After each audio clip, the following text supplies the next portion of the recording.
Hello, everyone, and welcome to the second public consultation on the Regional Wetlands and Water Bodies Plans. This consultation is a follow-up to the survey distributed last March, to which many of you responded. Today's presentation is about the progress of the Regional Wetlands and Water Bodies Plans in the Outaouais. The development process is already well underway throughout the province, and many stakeholders are currently mobilized for their realization. In the Outaouais, the process is also well underway, and it is the CREDDO, le Conseil régional de l'environnement et du développement durable de l'Outaouais, that has been mandated by the 4 rural and semi-rural MRCs of the Outaouais to oversee the development of the regional wetlands and water bodies plans and to ensure a regional consultation. So the 4 rural and semi-rural MRCs of the Outaouais include the MRCs of Pontiac, Papineau, Vallée-de-la-Gatineau, and Collines-de-l'Outaouais. These 4 MRCs are therefore the project leaders. First of all, I would like to introduce myself. I am Dominique Lavoie, Project Manager in Natural Environment Management at the CREDDO. And without further ado, I will present the themes of today's presentation. First of all, we will discuss the legal framework in which the Regional Wetlands and Water Bodies Management Plan fall, and then demystify what these plans are and are not. We will talk about the development stages, where we are specifically in the Outaouais, and then discuss the strengths, weaknesses, opportunities, threats, and issues of the territory. The objective of this presentation is to give you a brief portrait of the territory so that you can provide us with your comments, questions, and possible solutions in relation to the conservation orientations that you would like to see realized in the Outaouais. We will collect your comments using a form that you will find on the CREDDO web page dedicated to the Regional Wetland and Water Bodies Plans. We are planning to hold an information session to answer your questions this fall to ensure an optimal understanding of the development of the regional plans. So I will now proceed to introduce the topics on the agenda. I will first start with the legal and regulatory context. Prior to 2017, there was a distinct lack of planning support tools that integrated wetland and water bodies management and conservation. As a result, legislation to better frame wetland and water ecosystems was in the works at the Department of the Environment, and they had been working on it for several years already. The political sphere was aware of the major issue of wetland and water conservation in Quebec and knew that a planning tool had to be developed. Indeed, the lack of tools meant that the regions were in a reactive mode rather than proactive, as we saw with the most recent floods. So in June 2017, the Wetland and Water Bodies Conservation Act was unanimously adopted, and it is in this law that the first official mention of regional wetlands and water bodies plans appeared. It's meant that all MRCs in Quebec now have the legal obligation to develop a regional wetlands and water bodies plan. This law was followed by several other laws and regulations that provided a better framework for the conservation of wetlands and water bodies, notably the regulation on compensation.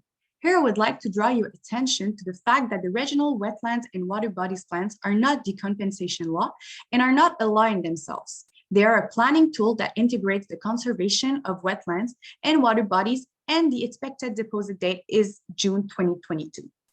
This completes the quick overview of the regulatory context for these plans.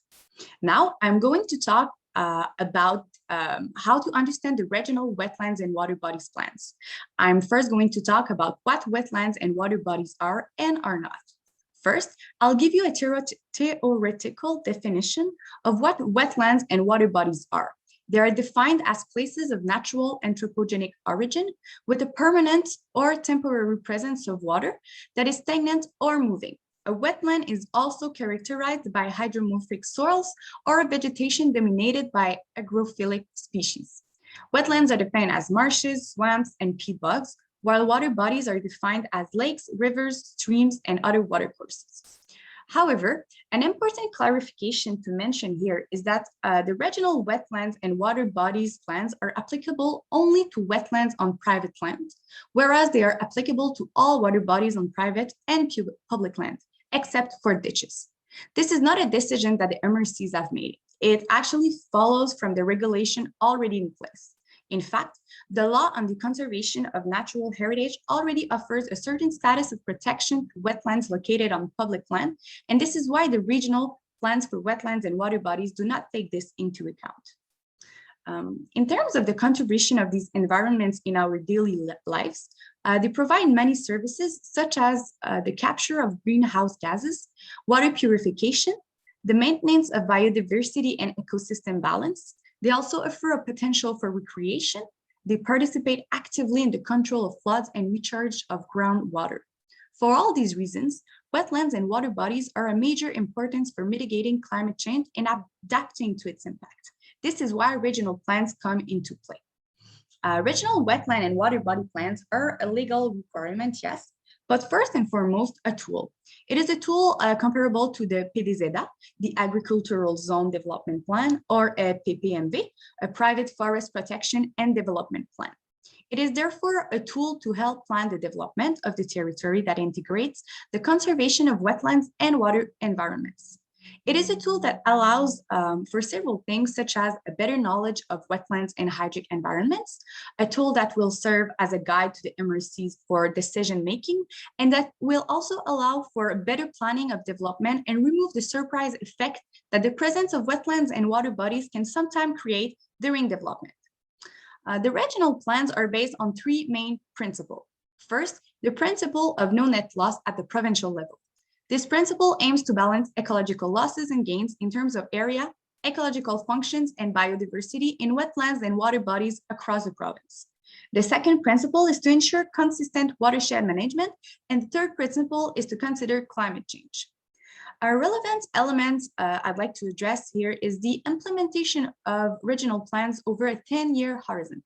This being said, the application and implementation of the regional wetlands plans will therefore be gradual and evolutionary following its submission in June 2022. And also, beyond being a tool, it is also an opportunity to discuss environmental issues with stakeholders and to reflect on how to use the MRC's power to protect the environment through its land use planning powers. The planning of regional plans aims at compatibility with the MRC's land use and development plan. It should be noted that the evaluation criteria for the land use and development plan and the evaluation criteria for the regional wetland and water bodies plans are not the same because there are two distinct tools. So we are not aiming for perfect compatibility, but rather to get as close as possible. So the regional plans aim to integrate wetlands and water conservation. But what does conservation involve? First of all, conservation means protection. Protection keeps ecosystem established in target area that can never be recreated and are difficult to restore. Second, development cannot be eliminated. So sustainable use is about planning activities that are compatible with the more common wetlands and water environments. Sustainable use allows for the use of resources and services in ways that are sustainable for wetlands and water environments. Finally, when development is the only option, this is where we are talking about sacrificing wetlands and ecological losses. These losses will have to be compensated through restoration or creation. So the regional plans identify areas for restoration and creation. Once again, they are not the compensation law. They only identify where restoration and creation can and should occur. So we are now going to talk about the 5 mandatory departmental steps in the development of regional plans. First of all, the process was initiated this winter in the Outaouais. It is mainly a preparation stage as its title indicates. In the Outaouais, we are now in the 2nd and 3rd stages. That is to say that the current consultations allow us to validate our work and our analysis, while ensuring that nothing has been forgotten in order to finalize step 2, the portrait of the territory. In this step, we describe the environmental and planning characteristics of the region. It is this data collection and description that allows us to carry out a diagnostic of the wetlands and water bodies, which is the step 3. The current consultation will allow us to complete step 2 and begin step 3. Once the diagnostic is completed, we will be able to begin steps 4 and 5, which are the commitments and the conservation strategy. 2 other public consultations are therefore planned for these steps. Each time, we will consult you to ensure that the regional plans take into account the realities of the various sectors of activities and the expectations of the population. It also allows us to inform you of the progress of the work. This is what completes the presentation of the 5 mandatory steps explained in general terms. We can now focus on the situation in the Outaouais. As I mentioned, we are in the process of completing the portrait. What is the portrait? It is a description of the environmental and developmental characteristics of the region. This description is based on available data from the ministry, the MRCs, reliable online sources, and the consultations we conducted with the public and the various committees. What this means is that the portrait stage is factual. It's based on the characteristics of the territory and is therefore not subjective. Of course, not all data is available or exists, which is why it is reflected on the regional plans. Indeed, plans may recommend the acquisition of knowledge and data. However, the ministry does not require MRCs to acquire this type of data prior to the submission of regional plans. Therefore, the portrait is based on available data. What does it look like? The data can be represented with different maps. Here, for example, we can see the distribution of private and public lands that give an indication of the wetlands considered in the regional plans. You can also see where certain sectors of activity are clustered in what portion of the territory, and therefore what ecological functions of wetlands and water bodies are useful or at risk. We can see the urbanization perimeters, the residential, agricultural, commercial, conservation, and industrial zones. This allows us to get a good picture of the territory. I'd like to mention here that the northern part of the MRC of the Pontiac and Vallée-de-la-Gatineau are cut off, but only for better visibility, but they are recreational and forestry areas. Here, for example, we have a map that represents the territories of ecological, aesthetic, and cultural interest, the protected areas, the national park, the ecological and wildlife reserves. We can also see in red the different reserve projects that are underway. Finally, another example of interesting data is the density of wetlands, which basically represents the playground of the MRCs. So where there are a few wetlands and where there are many. Here we are talking about wetland density in terms of land area. So what do we do with all this data? We combine them with the comments received during the public consultations and with the various committees, so the strategic, expert, and coordination committees. And then we analyze everything to draw up a portrait of the strengths, weaknesses, opportunities, and threats. The strength and the weaknesses correspond to positive and negative aspects of the territory dynamics, whereas opportunities and threats generally refer to aspects that are external to land use decision. So I will now present the strengths, weaknesses, opportunities, and threats of each of MRC, and I will start with Pontiac. So as we can see here, for the strengths of the MRC Pontiac, there is a healthy watersheds. So a high density of wetlands in the watershed area of the Collines River, which vary from 12 to 15%, and a wetland density in other watersheds between 6 and 15%. Just so you know, the threshold for watershed to be considered healthy is 6%, and that is true for all the MRC. Other strengths that are in the MRC Pontiac are the fact that there is the presence of protected area, presence of exceptional forest systems, some of which are within protected areas, and there's only one type of pressure in the north, which is the forestry sector. There's also the presence of agroforestry, so less exposed soil, and the organization and groups working to protect the environment. In terms of weaknesses, there is erosion of forest roads that harms the quality of waterways by increasing the numbers of particles. There's also the disruption and fragmentation of the natural environment and habitats of special status species. The fact that there is flood zones in populated and residential areas. There's also waste management upstream from drinking water intake, and that is in the southwest of Bryson. There's also pressures linked to the use of road salt, and finally, a lack of territorial data. In terms of opportunities and threats for the MRC of Pontiac, there's a potential for the development of a new protected areas. There's it's actually currently underway for the Noir and Collines rivers. There's also wildlife reserves, the control harvesting zones that offers the potential for development of recreational and tourism industries. There's also a demographic growth, that appears in the opportunities, and there is recreational activities for a potential to make tourists aware of natural environments. There's also a potential to increase agricultural crop numbers and an opportunity to improve the waste management plans, specifically for waste upstream from drinking water intake sites. In terms of threats, we have pressures on certain species of trees due to climate change effects, an increase in frequency of hydroclimatic hazards, the development of forest roads in the Vérandrie wildlife reserves and in some control harvesting zones. And we also have demographic growth. I'd like to draw your attention here to the fact that the population growth is reflected in both the opportunities and threats. And this is because population growth can create a demand for access to green space and thus represent an opportunity for wetland conservation.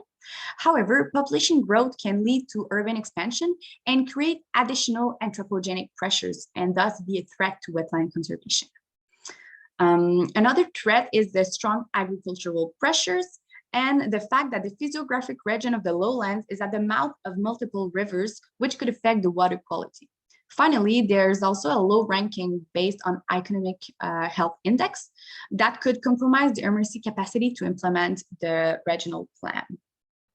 If we're now looking at the MRC des Collines-de-l'Outaouais, in terms of strengths, we can see that there is protected zones along the Ottawa River. There is the presence of ecological corridors and healthy watersheds. There's also citizen group advocating for environmental protection. As you can see, we divided the MRC with the Gatineau Park because the context is pretty different for these two part of the territory. So the strengths for the Gatineau Park is the established ecological corridors, the fact that the park is a protected area that represents 72% of the MRC's territory, and that there is healthy watersheds. There's also a favorable regulatory context. In terms of weaknesses for the MRC des Collines, there is the presence of erosion and devegetation of the shorelines, the presence of flood zones in populated and industrial areas, and a strong anthropogenic presence that causes denaturalization and fragmentation of wetlands. There's the presence of landslide zones in agricultural and residential areas, and a lack of territorial data. There's also a connectivity with rainwater and gray water. Finally, weaknesses in the Gatineau Park are in terms of zones of intense anthropic activity, camping, beaches, sports, leisure, and the fact that the capacity has reached its limits. So there's a very high traffic in the Gatineau Park. Finally, there's the presence of invasive alien species. If we're looking the opportunities and threats in the MRC des Collines-de-l'Outaouais, we can see that there is the demographic growth, the presence of municipalities showing positive leadership with respect to environmental projects, the fact that there is a high ranking based on economic health index. So the MRC will have the capacity to implement the regional wetlands. The MRC des Collines-de-l'Outaouais is the only MRC, rural or semi-rural MRC that has a positive economic health index. Opportunities in the Gatineau Park concern the expansion of the park area, demographic growth, and a strong agricultural presence. In terms of threats for the MRC des Collines, we have the increase in frequency of hydroclimatic hazards, the fact that the physiographic region of the lowlands is at the mouth of multiple rivers, which could affect water quality, and the demographic growth. For threats in the Gatineau Park, we have the spread of invasive alien species, the fact that the park is bordered by residential and agricultural areas, and demographic growth that may increase anthropic pressures, such as heat islands, pollutions, and traffic. If we're now looking at the MRC of Vallée-de-la-Gatineau, in terms of strengths, we overall have healthy watersheds, exceptional forest systems, some of which are located within protected areas, and overall a good water quality. There's also multiple protected areas, only one type of pressure in the north, which is the forest industry, and a few flood zones. In terms of weaknesses, we have erosion from forest roads that harms the quality of waterways by increasing the number of particles. There's also a disruption and fragmentation of natural environments and habitats of spatial status species.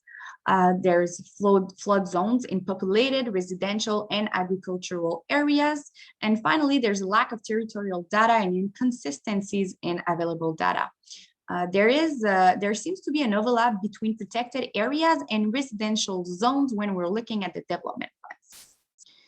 If we're looking at the opportunities and threats in the MRC Vallée-de-la-Gatineau, we can see that there is a potential for developing protected areas and recreational and tourism industries, such as the route brune. There's also an interesting potential for hunting and fishing outfitters around the Basque-Country Reservoir and a decrease in the population, which frees up territory for conservation. There is also La BV17 that has identified wetlands and water bodies that are relevant for conservation. They have identified the Lac des 31 000 and the dune plains and bogs in the Vallée des Atocas. In terms of threats in the Vallée-de-la-Gatineau, we have pressures on certain species of trees due to climate change effects, an increase in frequency of hydroclimatic hazards, the spread of invasive alien species. If we're looking at the agriculture, there's an increased phosphorus pressure upstream from the desert river that causes an increase in aquatic invasive species. There's also the development of forest roads in protected areas and the presence of logging, which is the economic driver. Finally, there's a low ranking based on an economic health index that could compromise the MRC's capacity to implement the regional plan. If we're looking at the fourth MRC in the Outaouais, we can look at the strengths for the MRC de Papineau. We have the presence of ecological corridors, the fact that most watersheds are in good health despite high variance. So remember when I said that the threshold for a watershed to be considered healthy was 6%, as we can see in the Papineau, the variation is between 3 and 15%. Another strength regarding the high wetlands density is the watershed of the Blanche River, which has a density over 15%. There's overall a good water quality. There's a presence of exceptional forest systems, presence of conservation areas and protected areas along the Ottawa River. The MRC also identified exemplary forest and potential ecological corridors. There's many municipalities that have agricultural businesses that are aware of agro-environmental issues and a politic will. So MRC engages with environmental issues, as we can see with the restoration project along 500 meters of riparian strips on agricultural land. As far as the weaknesses for the MRC of Papineau, we can see that there is a high number of flood zones in populated industrial and agricultural areas. The fact that there is agricultural and residential zones at risk of landslide and a low wetland density in the watershed of the Petite Nation River, which varies between 3 and 6%. If we're looking at the opportunities in the MRC de Papineau, we can see that there is a presence of potential ecological corridors. There's a political will to support habitat conservation and environmental protection initiative. For the agricultural sector, there's an opportunity by the fact that 45% of municipalities are home to businesses that are aware of agro-environmental issues. And there is also few residential zones, which allows for the creation of more conservation areas with limited constraints. Finally, another opportunity is the demographic growth, which we also see appearing in the threats section. Other threats are an increase in the frequency of hydroclimatic hazards, a spread of invasive alien species, new agricultural developments that put pressure on waterways and wetlands, logging, and finally the industrial activities, including potential mining activities in the north of the MRC. This is a summary of the strengths, weaknesses, opportunities, and threats of the 4 rural and semi-rural MRCs of the Outaouais. And these characteristics can be translated into issues. Following the consultation and the analysis that have been carried out, here are the issues that have been identified for the territories. So we have the first issue is the knowledge of the territory and data collection. We also have forest road development, protection of exceptional forest ecosystems, soil erosion due to agricultural pressure, areas that are vulnerable to flooding and landslides, the financial capacity of the MRC, which is true for MRC of Pontiac, Papineau, and Vallée-de-la-Gatineau. There's the issue of logging, climate change adaptation, the invasive alien species control management, the water quality, flooding in terms of frequency in high-risk areas, the demographic growth, the conservation of biodiversity with highest possible integrity, the mobilization of the population, mining exploitation, and finally, enforcement of regulations. It is these issues emerging from the strengths, weaknesses, opportunities, and threats that will allow us to define conservation orientation that ultimately allow us to complete the third step in the development of the regional plans, which is the diagnostic. This third step will then allow us to develop commitment and conservation strategy for the wetlands and water bodies. So there's 2 more public consultations that will be held between now and the submission in June. You can refer to the web page dedicated to the regional plans to stay informed. You can also subscribe to our newsletter and fill out the online form to send us your comments, ideas, and questions. You can also send us an email at the address that appears on the screen. So that completes today's presentation. Thank you for listening, and we look forward to co-construct a regional plan that reflects the realities and the expectation of the Outaouais population. Thank you very much.